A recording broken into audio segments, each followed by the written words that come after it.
Да, здравствуйте всем. Сейчас буквально давайте минутку подождем и начнем.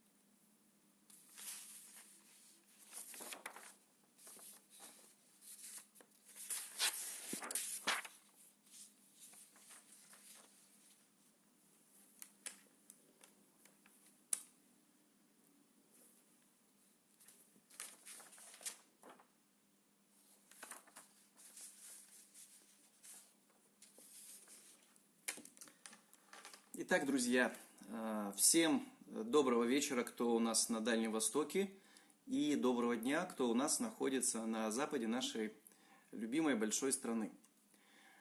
Рады вас приветствовать на сегодняшнем эфире. Я буквально через минутку передам слово Светлане Александровне. Сегодня, как обычно, ее на эфире сопровождает ее сын Евгений. Вы уже, наверное, привыкли к моему голосу. Ассистирую сегодня ей, помогаю, читать буду вопросы. Вот. Сейчас Светлана Александровна с вами поздоровается. А для начала давайте проверим, все ли хорошо у нас со связью.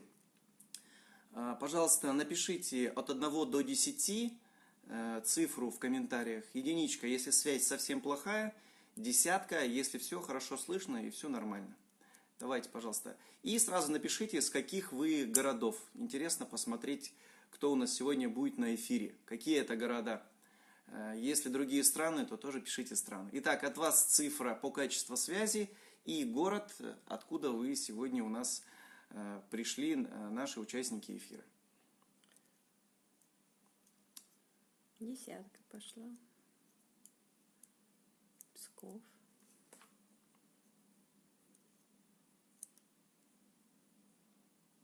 Как раз пока вы пишете, давайте еще пару-тройку минут подождем опаздывающих на сегодняшний эфир. Так, отлично, отлично.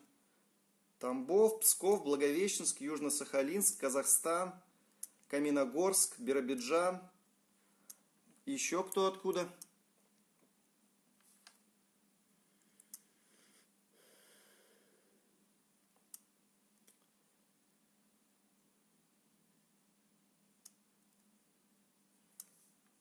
Да, кто присоединился, мы ждем от вас информации, с какого вы города и по качеству связи. Десятка, цифра 10 пишите, если качество отличное. Единичка, если совсем плохо и ничего не видно, не слышно. Оренбург.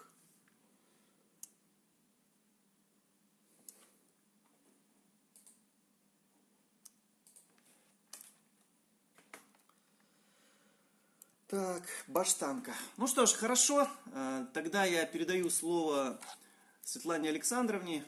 И она начнет сегодняшний свой семинар, объявит тему. Да, кстати, как сегодня будет проходить работа? Светлана Александровна минут 15-20 сделает небольшую информационную вводную по теме сегодняшнего эфира. Далее я буду читать вопросы, которые вы задали в комментариях к посту-анонсу. Часть из них успеем сегодня прочитать, к сожалению, не все, потому как вопросов очень много, более 60 вопросов поступило. И часть вопросов буду зачитывать прямо из чата в эфире. Поэтому, если хотите, чтобы ваш вопрос прозвучал в эфире, Светлана Александровна на него ответила, задавайте его сразу, прямо сейчас, не откладывайте. Все, тогда передаю слово. Ищенко Светлана Александровна, врач-педиатр, 36 лет, практика в профессии, инфекционист. Сегодня вместе с вами на этом эфире. Все. Всем доброго времени суток. Я рада приветствовать вас в этой аудитории.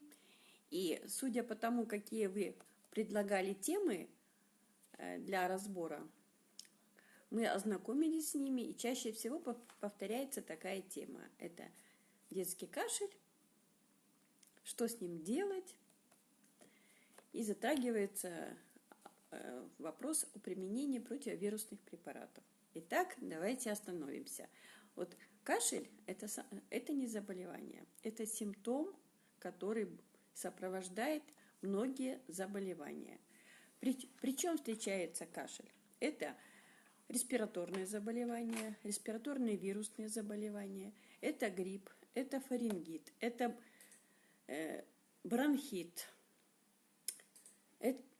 Также может встречаться и симптом кашля при таких инфекционных заболеваниях, как коклюш, корь, краснуха. И некоторые заболевания типа инфекционных, типа аскаридоз, типа глистных инвазий, аскаридоз, он тоже может сопровождаться кашлем. Поэтому диапазон большой, об этом нужно знать. Ну, конечно же, пневмония может сопровождаться кашлем. Кашель кашлю рознь. Поэтому сам по себе кашель, от чего он бывает? Это за счет раздражения слизистой верхних дыхательных путей. Почему это бывает? Потому что попадают на нее чужеродные агенты. Это могут быть вирусы, это могут быть бактерии, это могут быть грибы. То есть различные возбудители, они вызывают изменения слизистой верхних дыхательных путей. В ответ на них идет выработка. Сначала идет просто раздражение. Это вызывает сухой кашель. Организм начинает бороться с этими инородными возбудителями. В ответ начинает вырабатываться слизь. И следующим этапом после сухого кашля у наших малышей появляется другой кашель, влажный кашель, то есть обилие слизи. Кашель становится влажным, организм пытается выбросить эти чужеродные агенты из своего организма. Кашель бывает продуктивный, бывает не очень продуктивный. Чем меньше ребенок, тем кашель чаще всего бывает непродуктивный, потому что мокрота более вязкая, и дети не умеют ее откашливать. Поэтому это проблема номер один. Допустим, такое заболевание, как аскаридоз. Легочная форма аскаридоза, она тоже может давать сухой кашель. Об этом нужно помнить, поэтому если ваш ребенок заболел, никакого самолечения. Первое. Вы обязательно должны обратиться на прием к педиатру. Ваш ребенок должен быть осмотрен. При необходимости сданы определенные анализы. Вот я вам сказала, что возбудители могут быть разные. Для того, чтобы доктор вам назначил соответствующую терапию, он должен определиться с видом возбудителя. При необходимости делаются посевы из зева, из носа, для того, чтобы определить вид возбудителя. Второе. При осмотре доктора, доктор решает, нужен вам анализ крови или нет, для того, чтобы определиться, вирусная это инфекция или это бактериальная инфекция. Это уже индивидуальный подход ко всему. То есть, если правильно понимаем, да, то есть на первоначальном этапе нужно прежде всего при участии квалифицированного врача определить причину. Конечно. Причин много. В зависимости от того, какова причина, какой возбудитель и тактика по лечению ваших малышей будет индивидуальная. Поэтому всегда всем говорю, никакого самолечения, никакого. Потому что сейчас просторы интернета безграничны, сразу начинают заходить на сайты лекарственных препаратов, смотреть, при каком кашле что применяется, и бежать в аптеку, приобретать лекарственные препараты и давать своему ребенку. Не нужно этого делать, потому что многие лекарственные препараты, они не только из природных средств сделаны, там же содержится и химия, а это очень часто вызывает аллергические реакции. А тем более у нас на пороге 21 век, живем мы в экологически неблагополучных чаще районах, экология страдает, наше питание, которое мы кормим наших малышей, оно не всегда соответствует тем нормативам и тому ассортименту необходимых витаминов, минералов для того, чтобы поддержать обмен веществ. Отсюда дети наши часто болеют. А для того, чтобы это не происходило, поэтому первое, с чего должен родитель начинать свои действия, идти на прием. На прием обязательно, если нет температуры. При высокой температуре, конечно, вызов на дом, потому что с высокой температурой ребенку в поликлинике делать нечего. Распространять возбудителя на окружающих нет смысла, это противопоказано. И плюс ко всему ребенок может нацеплять еще дополнительных каких-то возбудителей. Вот, кстати, я как тоже молодой папа, у меня 2 дочери, 2 внучки Светланы Александровны. Там есть такая проблемка, что вроде как участковые педиатры отказываются приходить, приезжайте, требуйте. То есть первичное заболевание ребенка, оно должно сопровождаться тем, что ребенок, первично заболевший, должен осматриваться на участке в домашних условиях. Пусть приходит. Если есть температура, ребенок ослабленный, ни в коем случае нельзя идти в поликлинику. Потому что пойдете, нахватаете еще. И вообще, часто болеющие дети, потому что я вот сегодня буквально просматривала вопросы, которые поступают, практически каждый 3-й вопрос повторяется. Часто болеющие дети постоянно кашляют, особенно после 1,5 лет, ближе к 2 годам, когда они начинают посещать организованные учреждения. Это просто проблема номер 1. Мамы хватаются за голову, потому что постоянные больничные листы, и очень жалко своих чад, потому что практически ежемесячные болезни. Ну, как говорится, отсутствие кашля – это прежде всего иммунитет. Когда в организм попадает чужеродный возбудитель,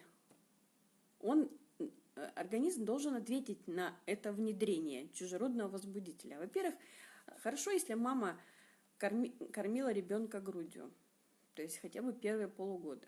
Она передала с грудным молоком весь набор антител, с которыми она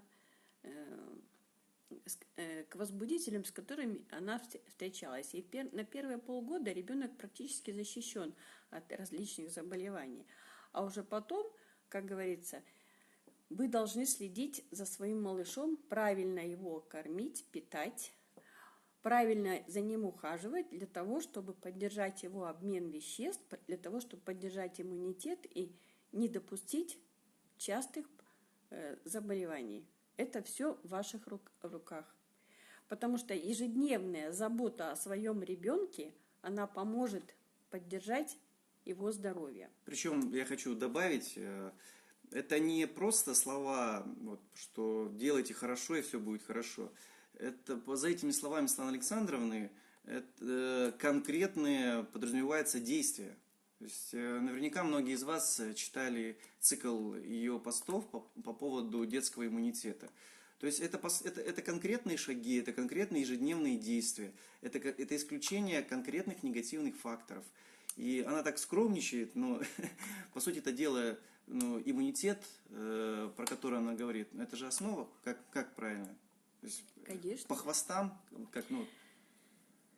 Когда с какими-либо симптомами приходят и вот начинают говорить, как помочь, как повысить иммунитет, понимаете, когда ребенок болеет, это следствие того, что снижен иммунитет. Я в своих предыдущих эфирах, в своих предыдущих программах, онлайн-встречах говорила, что комплексный подход к поддержанию иммунитета должен быть. Это прежде всего с самого малого возраста мы должны приучать своих малышей к гигиеническим навыкам, которые позволяют нам убрать те чужеродные микробы, которые попадают в организм. И плюс ко всему, если мы вкладываем в ребенка правильные привычки, правильное поведение, правильное питание, то это очень благотворно сказывается на его здоровье и прежде всего на климате в семье, потому что когда ребенок здоров, это счастье. Это счастье. Итак, значит, если ребенок кашляет, мы должны посетить врача. При необходимости назначается обследование, то, которое нужно для того, чтобы выявить причину вашего кашля. Значит, если врач обязательно задаст дополнительные вопросы. Если на фоне нет температуры, у ребенка просто сухой кашель, и он плохо ест, у него какие-то круги под глазами, синева, у него периодически болит живот, значит, в таких случаях, значит, нужно исключать листную инвазию. Значит, анализы крови, анализы кала, дополнительный осмотр ребенка, и при контрольных обследованиях кровь сдается иммуноферментные анализы, и чаще всего причина устраняется. Теперь, что касается бактериальных и вирусных инфекций. Я не раз уже говорила, что многие инфекции чаще лучше предупредить, чем уже потом их лечить. Поэтому вопросы о том, как предупреждать, я уже не раз говорила, что есть прививочный календарь, есть индивидуальный подход к каждому ребенку. Я думаю, что прививочный календарь, он одинаковый для всех. Но сейчас в поликлинической службе чаще всего педиатры, они лояльно относятся к малышам, они вместе с родителями больше подходят к индивидуальному графику прививок при необходимости. Это предупреждает детей от частых простудных заболеваний, потому что в микродозах поступают какие-то белковые частицы от этих возбудителей. Организм уже старается на них выработать антитела, и когда организм ребенка встречается с этими возбудителями, он уже может противостоять. Об этом нужно знать, их не нужно бояться. Единственное, что я всегда родителям говорю: дорогие мои, для того, чтобы у ребенка был хороший иммунный ответ на вакцинацию, обязательно нужно, чтобы состояние ребенка на момент вакцинации было соответствующее. То есть он был спокоен, ребенок должен быть здоров, никаких стрессов, никаких нервотрепок. Каждая мама должна уметь находить подход к своему малышу, объяснять, где-то говорить, что она, задабривать ребенка, что мы сходим туда-то, тебя посмотрит, а потом я что-то тебе куплю. Многие мамы так делают. Они правильно делают. И у ребенка нет страха к походам в поликлинике. Потому что нередко, когда проходишь мимо поликлиники, видишь, что мама идет и тянет за руку орущего ребенка. Представляете? А оказывается, они идут с определенной целью в поликлинику. Представляете, какова ответная реакция будет этого ребенка, будет именно ответная реакция его иммунной системы на этот стресс. А потом начинается, вот была температура и все прочее, ребенок там беспокойный, ночами не спал. Это как следствие бывает. Итак, обязательно осмотр врача, обязательно обследование. И вообще лечение самого по себе кашля, оно подразумевает симптоматическую терапию, то есть терапию, направленную на устранение этого симптома, и терапию этиотропную. Что значит этиотропная? Это которая действует на возбудителя. Я вам говорила, чаще всего бывает возбудители, это вирусные этиологии и бактериальные. В зависимости от того, доктор назначает или антибактериальные средства, или какие-либо противовирусные препараты. Только тогда, когда они показаны. У меня очень часто задают вопросы, что нужны ли эти противовирусные препараты и все прочее. Да, сейчас ассортимент противовирусных препаратов очень большой. Я как врач-инфекционист, за то, чтобы противовирусные препараты назначались по показаниям. Для меня показания – это средне-тяжелое и тяжелое течение заболеваний. Когда идет легкая форма вирусной какой-либо инфекции, я считаю, что противовирусные препараты не показаны, потому что они не являются панацеей. Лучше всего это симптоматическая терапия и поддержание иммунитета. Иммунитет, он поддерживается за счет чего? За счет того, что хорошая микрофлора в кишечнике, то есть кишечный иммунитет. Это вы даете своим детям весь необходимый набор витаминов, минералов в питании.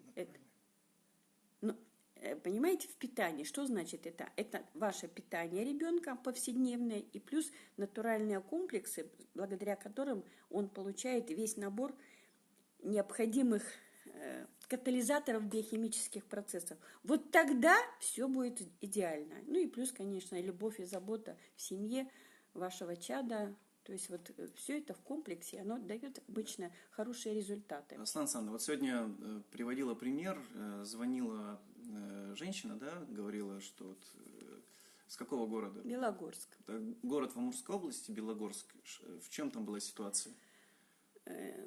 Часто болеющая? У меня на приеме была девочка из Белогорска, 9 лет, часто болеющий ребенок.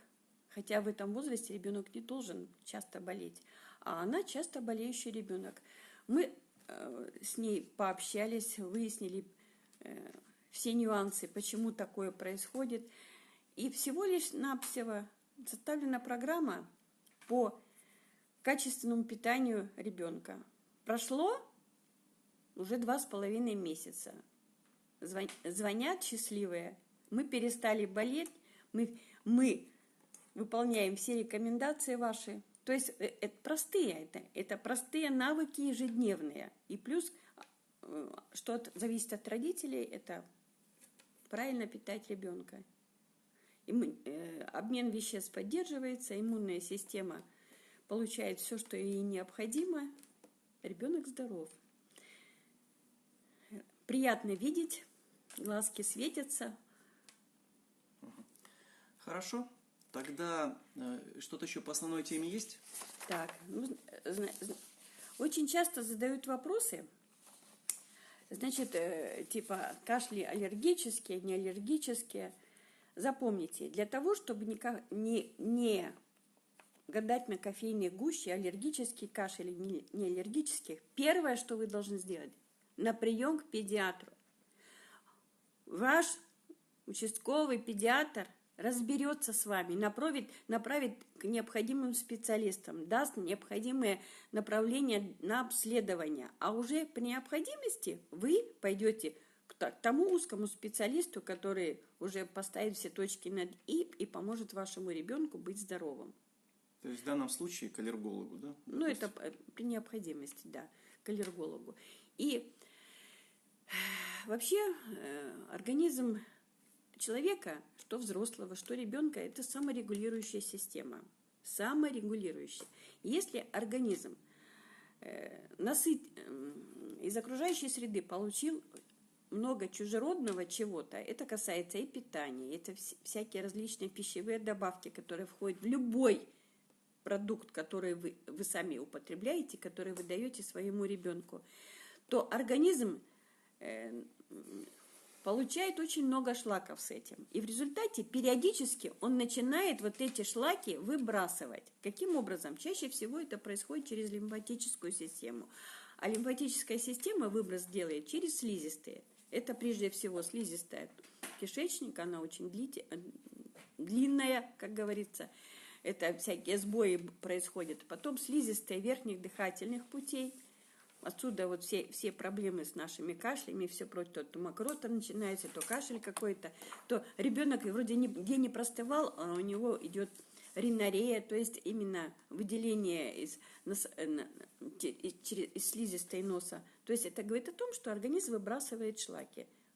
И поэтому надо помогать, всегда помогать. То есть это активные действия, физическая нагрузка активная ребенку. Это обязательно использование препаратов, которые обладают лимфогонным действием. Это есть такие природные например, средства. Это экстракт черного ореха. Раньше я как-то больше упор делала на солодку, но у нее тоже минусы есть, поэтому больше предпочтения дают вытяжки из черного ореха и Как принимать? У меня схема специальная есть. Обычно двухнедельная схема. Кому необходимо. Кто заинтересуется, можете на WhatsApp написать, мы с вами индивидуально пообщаемся, и я вам подскажу, как это провести схему. Она очень хорошо работает. Ребенок быстрее освобождается от всех этих токсинов. Правильно ли я понимаю, что решение вот конкретных вопросов по кашлю, это скорее по хвостам бьем, да? Первонаперво это всегда четкое, последовательное укрепление иммунитета простыми ежедневными действиями. Конечно, конечно. Угу. Хорошо, еще по основной теме. И всегда мамы, вот у меня, у моего ребенка насморк, какие капельки мне купить противовирусные для того, чтобы приостановить этот процесс. Если этот процесс начался, запомните, он идет всегда поэтапно. Попал вирус, сначала идет раздражение слизистой, ринорея, потом сухой кашель, потом мокрый кашель. Обычно неделя это все происходит. Затяжной кашель считается, когда продолжительность его после острого периода до 3 недель. В этот период не нужно сидеть дома и сложа руки. Обычно, если вы видите, что эффекта нет, повторный осмотр вашего участкового врача с необходимыми дополнительными обследованиями и соответствующие коррекции в лечении. Проявляйте самостоятельную инициативу, если... Да, не надо сидеть и ждать, что вот авось, русский авось. А вообще, в зависимости от тяжести ребенка, индивидуальный подход к нему, индивидуальный подбор или антибактериальных средств, или противовирусных, различной симптоматической терапии. Но я вот чаще всего всегда же работала в стационаре. Там, конечно, тяжелые больные, их выхаживаешь, а потом даешь кучу рекомендаций. А рекомендации всегда давались у нас не лекарственными препаратами, а природными средствами. Это природные отхаркивающие средства, это препараты, которые улучшают, поднимают обмен веществ. Замечательно. У нас вокруг нас куча полезностей всякой. Поэтому лекарственные препараты это... Крайний случай, что там? Ну да. Это как хирургическое вмешательство. Вообще организм, он должен бороться с инфекцией сам. Если это в легкой форме проходит, значит, что-то помочь, где-то побольше жидкости. Вот смотрите, у ребенка появился сухой кашель. Вы, допустим, обратились, вам назначено лечение. Обязательно щадящий режим, изолировать ребенка, теплое питье, это увлажнение. Обильное, да, обильное, причем. теплое Можно питье. поподробнее про питье чуть-чуть? Ну, потому что количество? чем лучше, чем больше жидкости поступает в организм ребенка, тем лучше работают почки на выброс токсинов из организма, потому что организм борется с возбудителем, образуется очень много циркулирующих иммунных комплексов. Они выбрасываются всегда через почки из организма. А если ребенок будет достаточное количество жидкости пить, то почки лучше будут работать. Чистой воды лучше. Да, это, конечно, некоторые говорят морсики, там, компотики. Можно и то, но большинство жидкости должно быть в виде обычной воды. Обычной воды, потому что любой клеточке нужна вода. Тогда она лучше будет очищаться от токсинов, и в нее лучше и эффективнее будет заходить питательные вещества. И напоминаю вам еще, при любом заболевании потребность в витаминах увеличивается в разы. Поэтому детям обязательно нужно давать витамины, но они должны быть только натуральными, не синтетическими. Хорошо. Я думаю, мы можем перейти к вопросам. Тема достаточно обширная, причин у нее много, решений много. Это система. Мы ограничены сегодня часом, поэтому я предлагаю перейти к вопросам. У нас осталось полчаса. И в процессе уже, я думаю, дополнительно ответишь на какие-то вопросы. Да. Итак, друзья, часть вопросов я зачитаю из комментариев к анонсу сегодняшнего прямого эфира. Часть – это вопросы, которые поступают прямо здесь в чат. И в конце Слансана немножко расскажет о том марафоне, о том программе-практикуме, которую она запускает 15 июня. Это системная программа, которая будет длиться 21 день. Ее участницы при поддержке и под контролем Светланы Александровны внедрят базу, которая позволит укрепить очень серьезный иммунитет их детей, привыкнуть жить так в системе, которая укрепляет иммунитет, и большое количество совсем избавится от простудных заболеваний, а большинство достаточно значительно укрепит этот иммунитет. Проводили уже 2 небольших таких практикума, мы пробовали, там были очень хорошие результаты, и вот 15 июня будет старт. Но если в конце времени останется, немножко поподробнее она об этом скажет. Мама мне говорила раньше. Твоя мама? Бабушка? Моя мама, да. Моя бабушка. Она говорила, привычка вырабатывается 3 недели. За 3 недели, если одно и то же действие делать ежедневно, организм привыкает к нему. И потом вы делаете это как должное. Как оно входит в вашу жизнь и помогает вам по жизни идти. Хорошо, давайте. Так, Юлия Куба. Значит, сыну 3 года. С момента, как пошли в садик, начали болеть очень часто. Наши педиатры всегда в начале болезни начинают назначать противовирусные в начале болезни. Получается, что мы каждый месяц, а порой почти через 3 недели, принимаем противовирусные. Правильно ли такое частое назначение? Возможно ли в такой ситуации формирование собственного иммунитета? Значит, противовирусные препараты, которые чаще всего по схеме назначает участковая сеть, они благо дают, но минус тоже в этом есть, потому что сам иммунный ответ, он маленечко потом хуже работает в организме. И противовирусные препараты, я думаю, что доктор ваш лечащий назначает чаще всего по показаниям, потому что более тяжело болеет ребенок, поэтому они ему показаны.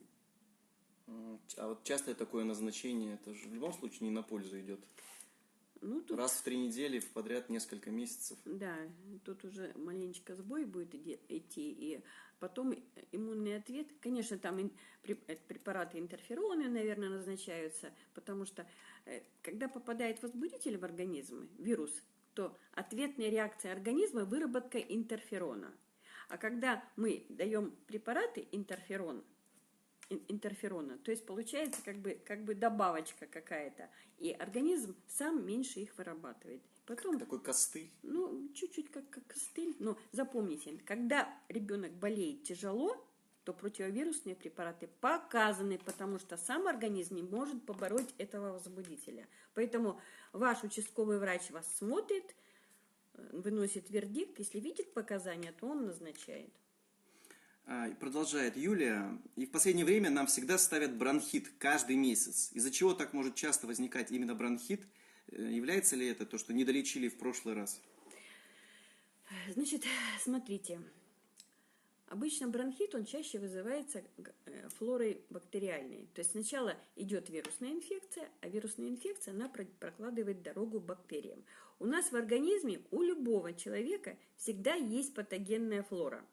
То есть бактерии какие-то. Как только снижается иммунитет, вот эта патогенная флора, она начинает поднимать голову. И появляется какое-то заболевание бактериальной флорой. Поэтому, когда ребенок... Я всегда работала в стационаре, и поэтому, когда к нам поступали такие пациенты, мы всегда брали посев. Если у ребенка есть кашель с мокротой, мы брали посев мокроты. И всегда при поступлении мы всегда узнавали причину этиотроп, то есть или вирусом вызвано, или это бактериями вызвано заболевание. Соответствующая терапия назначалась. Поэтому здесь, как говорится, бронхит бронхитом, значит, получается, у вашего ребенка снижен иммунитет, патогенных микробов в организме достаточное количество, и как только ребенок или стрессует, или где-то переохладился, то иммунитет снижается, и вот эти бактерии начинают поднимать голову. Даже если антибиотики назначаются нередко, то получается, что они, может быть, не до конца убивают этих возбудителей. В результате они остаются в организме, и потом при стрессовой ситуации они поднимают голову. Тут что? Единственный выход – поднимать иммунитет ребенка. Понятно? Поднимаем иммунитет ребенка комплексно. Поэтому пост есть, как поднимать иммунитет. Иммунитет, нижнее подчеркивание, ДС, детский сад. То есть, Доктор Света вообще. Ну, в детском саду тоже. в детском саду, да. Там такой хэштег. Заходите, знакомьтесь, там все расписано. И вперед. Хэштег иммунитет, нижнее подчеркивание, ДС. Да. Там начинается с профилактики заболеваемости перед подходом в детский сад и в школу. Хорошо, продолжаем. Вопрос такой немножко сложноватый, может быть, его стоит все-таки в личку перенести, но я прочитаю. Если свисты и хрипы при обструктивном бронхите не слышны на расстоянии, и если нет одышки, а обструкцию обнаружили только при аускультации, свидетельствует ли это, что обструкция не тяжелая? И нужен ли в данном случае пулемикорд? Вообще, пулемикорд... О чем речь сначала скажи, чтобы не все знали термины. Во-первых, как говорится, у детей маленьких, у них отхождение мокроты страдает, идет сужение именно дыхательных путей, в результате отхождения мокроты хуже происходит. В результате у детей появляются свистящие хрипы. Тяжело, обструкция, то есть забивается слизью бронхиальное дерево. Очень часто такие дети поступают в стационар в тяжелом состоянии. Поэтому, если на участке они поддаются лечению, то это да, хорошо. А если эффекта нет от амбулаторной помощи, то тогда только стационарное лечение для того, чтобы быстрее вывести из этого состояния. Пульмикорд, ну да, он назначается, только его нельзя длительно, потому что это гормональный препарат, чтобы привыкания не было. Угу. Так, ребенку 1 год и 10 месяцев. В год и 6 пошли в сад. Насморк, потом кашель. Легкие чистые. Теперь каждая простуда сопровождается соплями и кашлем. Врачи говорят, что это по задней стенке сопли стекает, ребенок кашляет. В итоге складывается впечатление, что ребенок кашляет всегда. Как быть, что делать, чем лечить, а главное, почему постоянно кашель? На прием делаем посев из зева на флору из носа. Увидите, что там за причина. И тогда соответствующее назначение получите. И вообще, я сказала, выброс, очистка через лимфатическую систему от токсинов. Пересмотрите питание ребенка. Да, и еще один момент. Кашель – это же вообще защитная функция организма. Само по себе это же неплохо. Да, он выбрасывает.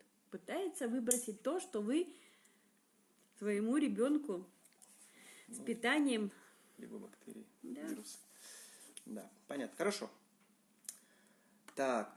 Здравствуйте, нам 1,6. Вот, кстати, вот 1,6, 1,8, это как раз в свет выходят дети, да, то есть начинают общаться со сверстниками, в общество попадают. Нам 1,6, постоянно сухой кашель, доводит дело до рвоты, и соплей, температуры нет. Наш педиатр только и что и делает, прописывает амброксол. Он не помогает. Пили даже аскарил и линкос, а кашель так и не проходит. Подскажите, что у нас может быть? Очень я переживаю за свою дочь. Прежде всего сдаете анализ крови клинический, там будет видно, какой этиологии ваш кашель, так? Потом обязательно, вот я бы рекомендовала вам народные средства. Это редька с медом, это травки отхаркивающие, обычные отхаркивающие травки. То есть комплекс не нужно, а, допустим, 10-дневный курс приема или мать и мачеха, или другие травки. Монотравки, по одной травке, где содержится. Угу. Хорошо, продолжаем. Значит, Марина спрашивает. У нас часто кашель только после физической нагрузки, бега чаще всего, и после ночного пробуждения. Почему? Организм выбрасывает токсины. То же самое, о чем ты сейчас говорила. Да. Через лимфатическую систему, через слизистые. Поэтому с утра обязательно ребенку после пробуждения воды. Какое количество? Вот кружечка 100-150 миллилитров он должен выпивать мелкими глотками. Она должна быть не просто комнатная температура, а чуть-чуть тепленькая. Обязательно. И дыхательные упражнения. Вдохи-выдохи. Поделайте. Сделайте небольшой вибрационный массаж грудной клетки. Постукивание? Да. Так, Степан Амат спрашивает. Добрый вечер. Моему сыну 3,8 года. Нас кашель очень сильно мучает. Причем он возникает после приема некоторых препаратов. Сейчас весенний период цветения. При этом других проявлений аллергии нет. Глаза не слезятся, не чешутся, ринореи нет. Пьем антигистаминные препараты, но они помогают не очень. И кашель длится порой до 2 недель. Вопрос. Как вообще отличить, аллергический или это кашель, или все-таки простудный? Ну, быстренько уже отвечали. Кровь из пальца. Потом при необходимости идете к аллергологу, сдаете анализы. И там будет ясно, есть аллергия у вас или нет. Анализы крови на иммуноглобулины. Так, продолжаем. Секира 2002 спрашивает. Ольга из Иркутска. Подскажите, как справиться с ночными приступами кашля во время ОРВИ, когда ребенок будет себя кашлем? Для меня это кошмар.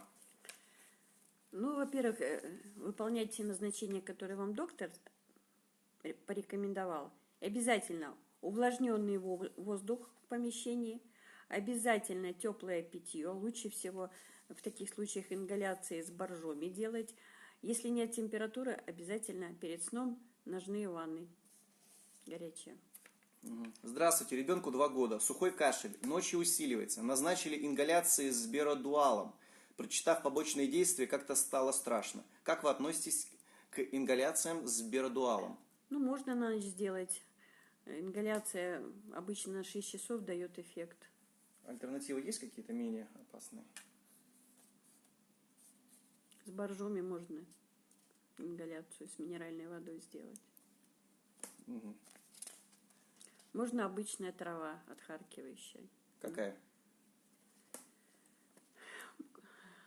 Мать и мачеха. Мать и мачеха.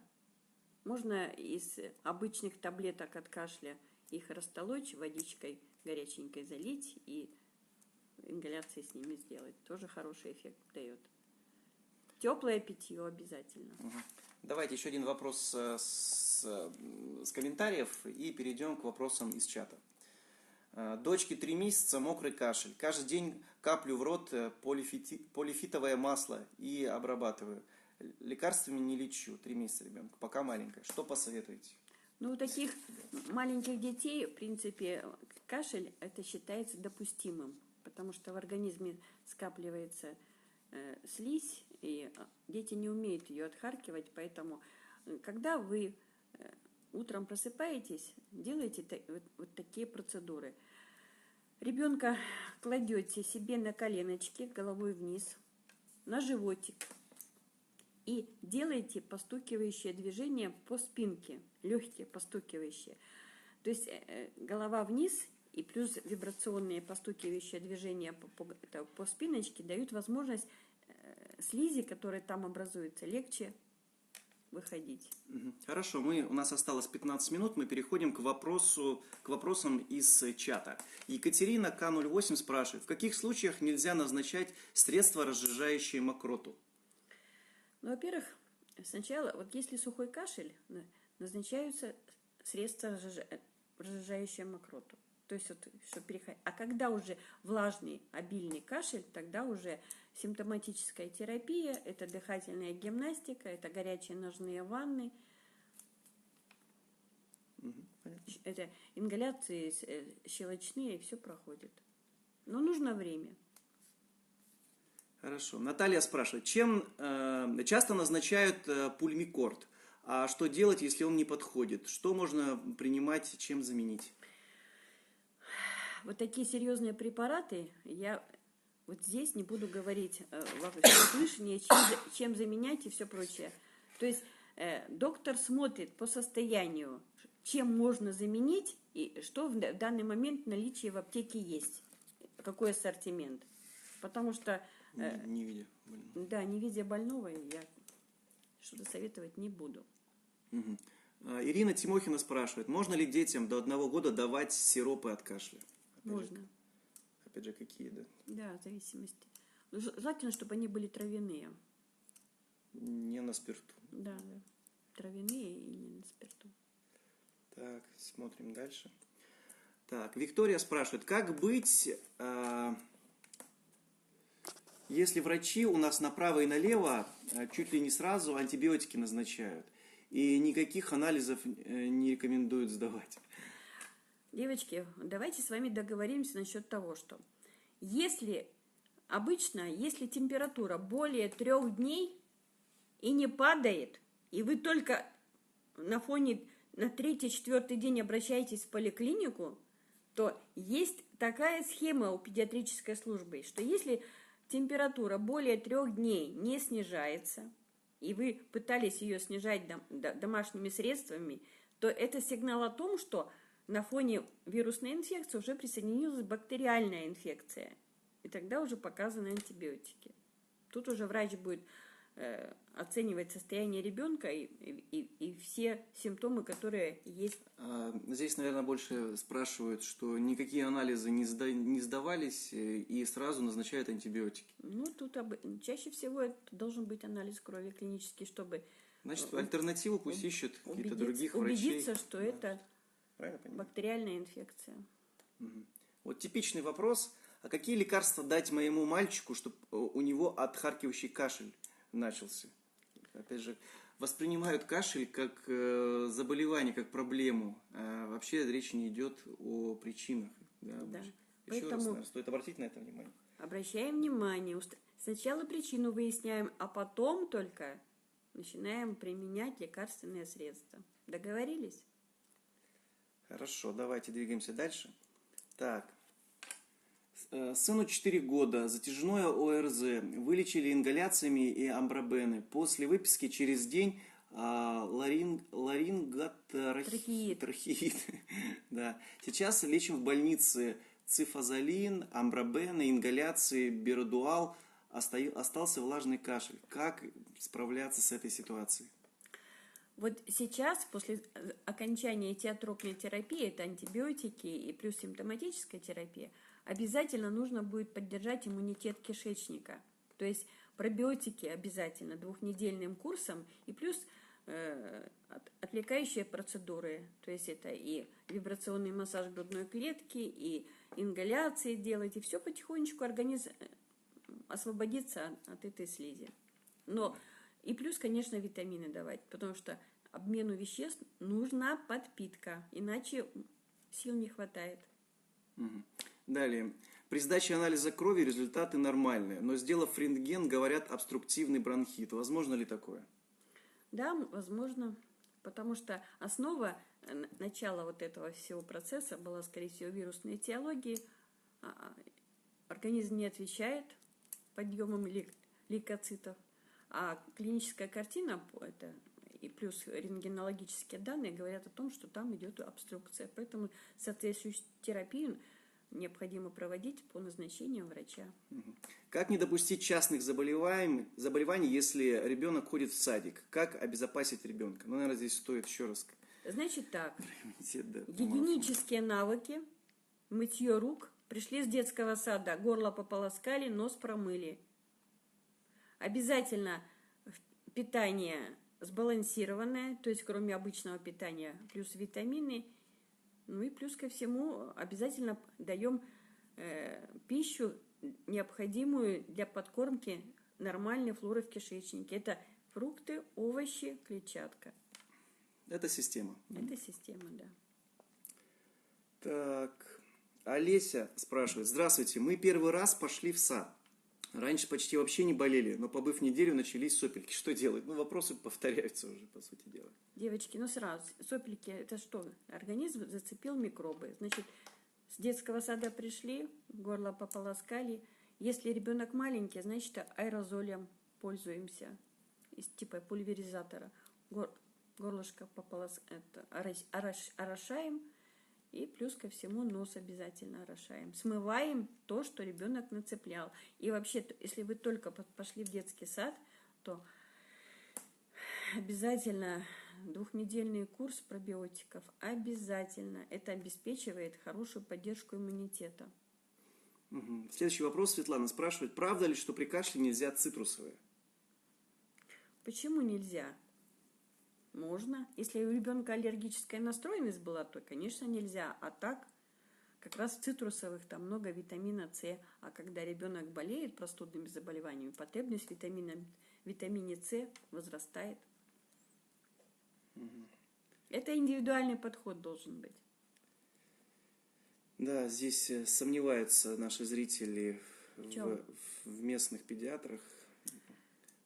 Как ты относишься вообще к педиатрии-то в современном? Педиатрия Да, это энтузиасты своего дела, педиатры. Это люди, которые разбираются. Еще все зависит еще от родителей. Если вы требовательные, если вы настойчивые, если вы, как говорится, хотите, чтобы ваш ребенок был здоров, то, значит, более щепетильно ко всему относитесь. И доктор навстречу к вам пойдет. Значит, вопрос. Лимфомиазот используете в лечении ОРВИ с лимфоденитом? Лимфоденитом. Лимфоденит – это увеличенные лимфоузлы. Понятно. Понятно. Нет, я не использовала. Как узнать, витамин синтетический или нет? Есть пост у Светланы Александровны. Посмотрите под описанием профиля, там закреплены истории, и вот одна из них про витамины. Нажмите на эту историю, там будет хэштег, по нему пройдете в пост. Там очень подробно расписывается, какие производители делают синтетические, а какие натуральные Да, витамины. чтобы не повторяться, девочки. Да. Так. Если ребенок аллергик, у него слабый иммунитет? Бывает, чаще всего слабый иммунитет, но бывает еще если частые приемы лекарственных препаратов, ответная реакция иммунной системы бывает как бы повышенная аллергизация. То есть бывает и повышенный иммунитет выдает аллергические реакции, но чаще всего это дети со слабым иммунитетом. Угу. Давайте еще два вопроса и уже движемся к финалу. Здравствуйте, доктор Света. Целесообразно ли принимать антибиотики каждый раз, когда начинается кашель, температура поднимается до 39? Можно ли обойтись? Выясняем причину, почему температура, почему кашель, какой этиологии заболевания. И согласно этому назначаются лекарственные препараты. Симптоматическая тиотропная терапия. Или она будет антибактериальная, или она будет как противовирусного направления. Угу.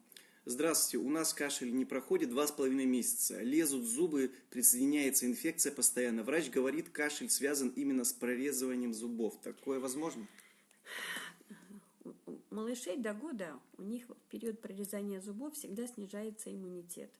И поэтому всегда я в своей практике рекомендовала в период прорезания зубов давать детям пробиотики 2-недельным курсом. Обязательно это поддерживает кишечный иммунитет, и в общем дети меньше болеют.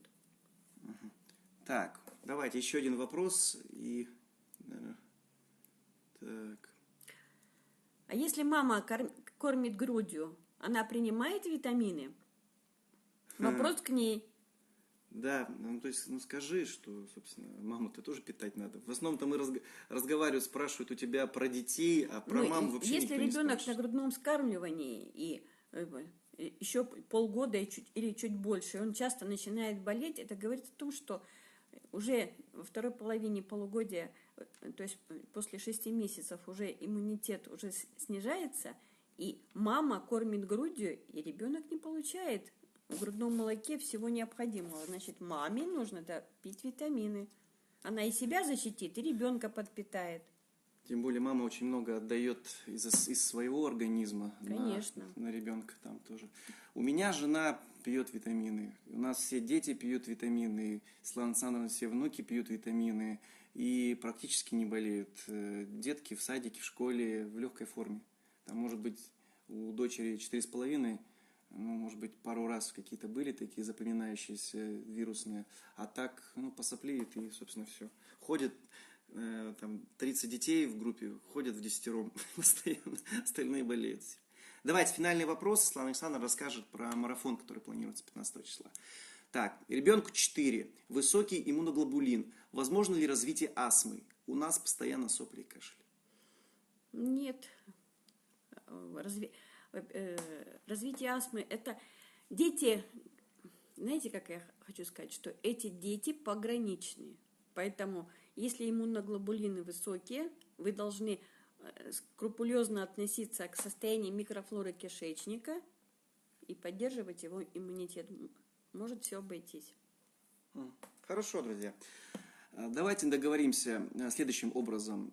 Сегодня вечером Светлана Александровна выложит пост по итогу. Кто не успел задать вопросы, можете написать туда в комментариях. И, наверное, где-то завтра, в течение дня, она поотвечает на эти вопросы. Вот.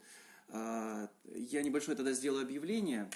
Мы сейчас помогаем маме готовиться к марафону. Это тот опыт, который наработан за год по общению с вами, ну и весь опыт, который у нее есть. Я же просто наблюдаю, как она вот уже этот год, ну, это несколько тысяч вопросов, и они постоянно повторяются. И мама вместо того, чтобы ставить вопрос об иммунитете, об укреплении и защите ребенка, чтобы росли свои силы для защиты, они бьют по хвостам. И вот, собственно, было принято решение, мы уже пару раз проводили там, микрогруппы тестовые, да, там, по 10 человек. Сейчас будет группа набираться с 15 июня старт. Это будет такой некий марафон. С чего он будет состоять и какие планируются результаты его участников? Но тема марафона – это крепкий иммунитет ребенка и живем без болезней. Он будет продолжаться 21 день, старт 15 июня. Что будет? Будут внедрены нужные привычки. Избавимся от вредных привычек. Наведем порядок в питании вашего ребенка. Пошаговая будет инструкция ежедневных действий. Также вы получите серию моих семинаров, и будет обеспечена моя обратная связь и поддержка вас.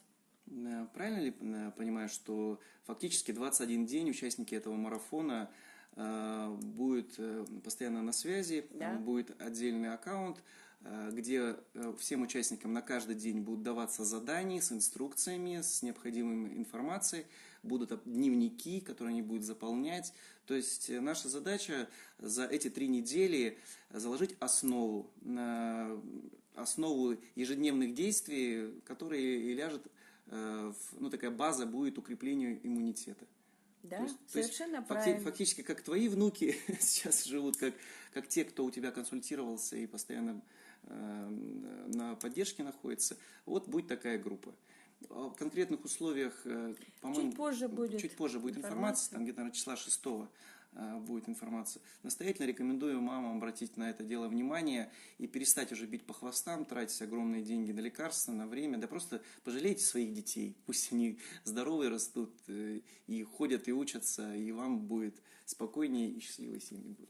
Да. Так, друзья. Здоровья вам и вашим детям. Да, у нас осталось еще, наверное, 1 минутка. Что ты еще хочешь, можешь сказать? Мне всегда очень приятно, когда ко мне поступают вопросы. Это говорит о том, что мамы в основном, они неравнодушны к здоровью своих детей. Я всегда приду к вам на помощь. Хорошо. Давайте тогда прощаться. Да. Всем до свидания. Спасибо за участие. Да, все. Спасибо большое. Этот эфир будет записан, но выложен будет где-то, наверное, на следующей неделе. Его там необходимо обработать определенным образом. Было ли для вас сегодня ценно этот прямой эфир? Напишите, пожалуйста, здесь и в комментариях, как пост, который выйдет, наверное, сегодня, чуть попозже. Как вам был сегодняшний эфир? Было ли ценно сегодня? Также вам признательны будем, если вы рекомендуете аккаунт Светланы Александровны в чатах WhatsApp, мам-групп, потому как информация собирается, и, собственно, для Светланы Александровны очень важно, чтобы эта информация распространялась. Как большинство мам дезориентированы и, к сожалению, даже какой-то базой не всегда владеют и делают действия, которые лишь ухудшают здоровье ребенка. Вот, поэтому